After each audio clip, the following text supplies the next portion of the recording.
السلام عليكم ورحمه الله تعالى وبركاته. مرحبا بكم في سلسله مطبخ ام نضال، ومرحبا بكم في فيديو جديد ووصفات جديده. وكيف ما كتشوفوا بلاطو مشكل من اشكال متنوعه ديال الصابلي اللي غادي نحضروه بعجين واحد، يعني بطريقه سهله. فخليكم معايا غادي نشوفوا المقادير، طريقه تحضير وفرجه ممتعه.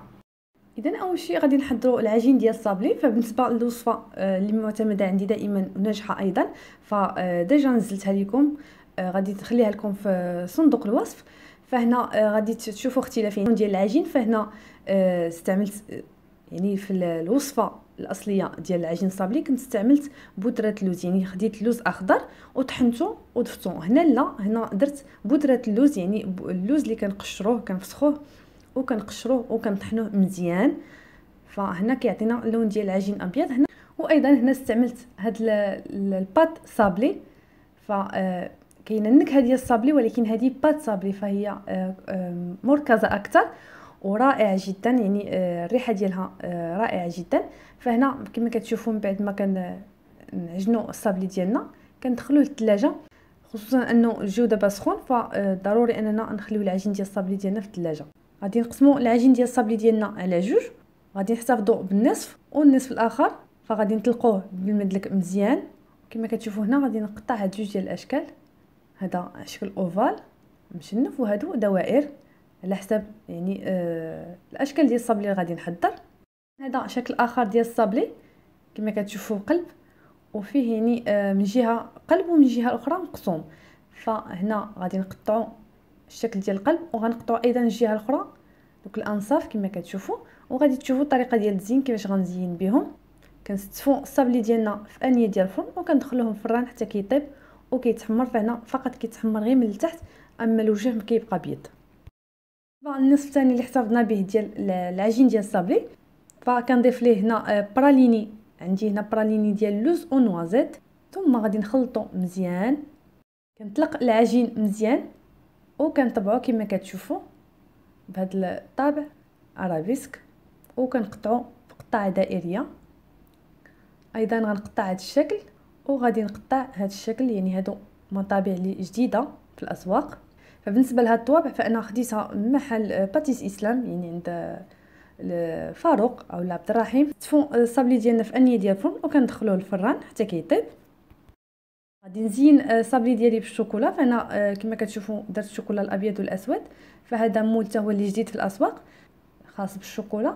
فكما شفتوا يعني عمرت دوك الحفره بالشوكولا الابيض والعكس ايضا. فكنوضع الشوكولا الابيض وكناخذ يعني عود وكنحاول انني نوزع الشوكولا فقط في ديك الحفره، كنخليه كيجمد شويه وكنكب الشوكولا. يعني الا درت الشوكولا الابيض كنكب الشوكولا الاسود والعكس، ثم كندخلو للثلاجه. من بعد ما كيجمد فكنلصقوه على الصابلي اللي حنا قطعناه على شكل دائره وكنلصقوه بشوكولا لهذا الشكل. فكما كتشوفوا شكل اوفال وكيجي يعني خاوي من الوسط. فايضا درت الشوكولا الابيض وايضا الشوكولا الاسود، ندخلوهم الثلاجه حتى يجمدوا. ما كنخرجوهم فكما كتشوفوا يعني بسهوله كينزلوا. فقط كناخذوهم على هذا الشكل، كنحاولوا اننا نضربوا شويه بصبعنا وكننزلوا هنا ديك الحفره اللي في الوسط. كنحاولوا اننا نزولوا الا كان شي شوكولا لاصق فيها، كومسا كتبقى لنا الحفره خاويه من الوسط. تشوفوا عندي هنا فكندير معلقه كبيره ديال الناباج مع معلقه صغيره ديال الجلوكوز، وكنضيف هذه بات ديال الحامض، يعني واحد النوع ديال الحامض اللي الاسم ديالو يوزو جو بونس مكتوبات في العلبه، ولكن المذاق ديالها روعه.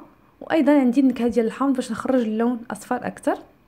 كما قلت لكم بعد ما كنخلطوا الناباج مع الجلوكوز، الا احتاجيت انني نسخنهم شويه لانه الجلوكوز كيكون جامد، فغالبا في الصيف ماشي مشكل، ولكن الا كان الجو بارد من الافضل اننا نسخنوه شويه في ميكرو اوند. ثم كنضيف شويه من النكهه ديال الحامض وايضا من الباط ديال الحامض.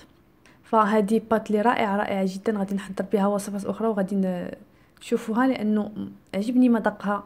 يعني فيها واحد المذاق ديال الحامض ولكن فيه ديك المروره، فكما كنقولوا بحال الحامض اللي كيكون في الشجر، هذاك هو المذاق اللي فيها والريحه اللي فيها رائعه جدا. وهادو من النكهات اللي جديده او لي بات ديال الفواكه اللي جديده في الاسواق. ما كنخلطوا هذا الخليط مزيان، كناخذ الصابلي اللي قطعته اوفال وكنوضع عليه قطعه ديال الشوكولا، والحفره اللي في الوسط كنعمرها بهذا الخليط ديال الناباج والجلوكوز. وهذا الخليط هو اللي غيلصق ليا الشوكولا مع الصابلي. شكل اخر او شكل ثالث فكما كتشوفوا عندي هنا الشوكولا بنكهه الفراوله، فهذا هو الشوكولا اللي ذوبت، فالريحه ديالو والمذاق ديالو بنكهه الفراوله. فهاد المروحه كما كتشوفوا هذا الشكل ديالها فيها وريدات في الوسط، فهما اللي غادي نعمرهم بهاد الشوكولا الغوص. كنخلي هاد الشوكولا الغوص كيجمد شويه، كنكب فوق منه الشوكولا ابيض اولا الشوكولا اسود، كيبقى لكم الاختيار، وكندخل للثلاجه حتى كيجمد. كتشوفوا بعد ما كيجمد ليا هذا الشوكولا، فهادو هما الاشكال. فقط كما قلت لكم الليمون كنضربو بصبعنا والشوكولا كينزل بسهوله، فدرتو بالالوان بجوج، يعني بالشوكولا الاسود والشوكولا الابيض. بالنسبه لهذا المول اولا هذا الشكل ديال الشوكولا ما عنديش القطعه ديالو، فانا خديت يعني صابلي دائري، فغادي نلصق عليه هذا الشوكولا. طبعا غادي نلصقو بالشوكولا دائما.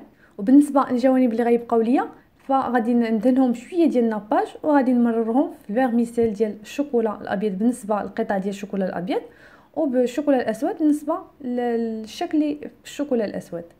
زينوا دابا داك الصابلي اللي بشكل ارابيسك كما شفتوا. عندي هنا الكونفيتور الخاص بالحلويات، يعني كيكون جاري. ضفت له شويه ديال الجلوكوز وكنضيف له النكهه ديال الفرومبواز اولا الفراوله، كيبقى لكم الاختيار، وكنخلطو مزيان. كناخذوا قطعه ديال الصابلي دائريه وكنوضع فيها شويه من الخليط اللي حضرت ديال الكونفيتور مع الجلوكوز والنكهه، ثم كنلصق عليها قطعه الصابلي الثانيه اللي كما قلت لكم على شكل ارابيسك، وكنرش عليهم السكر كلاصي. كما كتشوفوا عندي اللي بالعجين العادي الابيض، والاخرين اللي بالعجين اللي ضفنا ليه البراليني. هذا شكل اخر كما كتشوفوا. فهنا خديت غادي ندهن الوجه ديالو بالناباج، وغادي نمرو في الحبيبات ديال الصابلي اولا لي غرين صابلي. فبالنسبه لهاد لي غرين صابلي فكيتباعوا هكذا واجدين، كيكونوا مقرمشين ومذاقهم مذاق ديال الصابلي. فكما كتشوفوا بعد ما كندهن الناباج كنمررهم في هاد الحبيبات. ما خديت هاد المول ديال الشوكولا اللي فيه وريدات، وهنا ذوبت الشوكولا ابيض اسود وايضا الشوكولا اللي بالحليب. فهاد الشوكولا اللي بالحليب فهو متوفر في لاباطا كلاصي، يعني ما متوفرش في الشوكولا اولا بديل الشوكولا العادي، هو فقط متوفر في الشوكولا نوع جيد. وفي هاد لاباطا كلاصي كنصفوا الصابلي ديالنا في بلاطو، وهنا فغادي نشكل فيه خطوط بالشوكولا الابيض بهذا الشكل، ثم كنلصق فيه الوريده ديال الشوكولا اللي حنا حضرنا. فكندير الورده اللي بالشوكولا الاسود ايضا كنخالف بالشوكولا الابيض والشوكولا بالحليب. هذا شكل الصابلي اللي قطعناه على شكل قلب. فكما كتشوفوا هادو الانصاف ديالو فكندهنهم بالناباج، وغادي نمررهم حتى هما في حبيبات الصابلي. وكناخذوا الصابلي اللي قلب، يعني القلب الكامل، وكنمروا في الشوكولا الابيض، يعني غير الوجه ديالو في الشوكولا الابيض، وكنحط فوق منه قطعه ديال الصابلي، يعني سواء اللي كتجي الفوق النصف اللي كيجي الفوق او لا النصف اللي كيجي لتحت كما كتشوفوا. ما غادي نشكل عليهم خطوط بالشوكولا اللي بالحليب.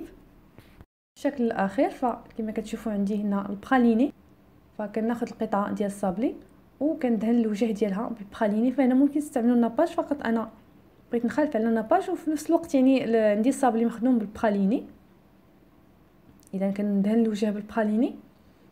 ثم غادي نمروا في الفيرميسيل. فهنا عندي ثلاثه الانواع ولا ثلاثه الالوان ديال الفيرميسيل، الابيض والاسود والاصفر، فكل مره غنمرر في واحد. ناخذ هاد الدوائر كما شفتوا اللي انا محضراهم بالشوكولا، كنحطها في الجنب وكنلصق في الوسط دقيقه ديال الحلوى، وهكذا كنحصل على صابلي بهذا الشكل. ونتلاقاو دابا باش نشوفوا الاشكال النهائيه ديال لي صابلي ديالنا.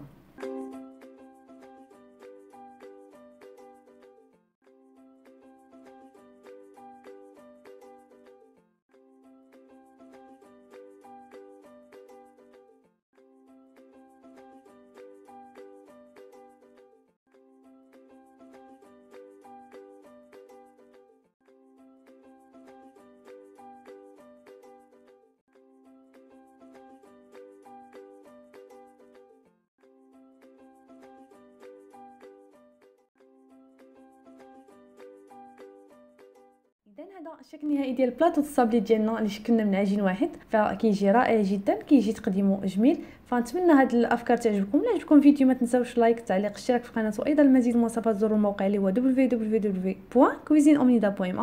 وما تنساوش تنضموا صفحتي على الفيسبوك اللي هي شيفات اومنيدال سواء بالعربيه ولا بالفرنسيه. ومرحبا بكم دائما، والصحه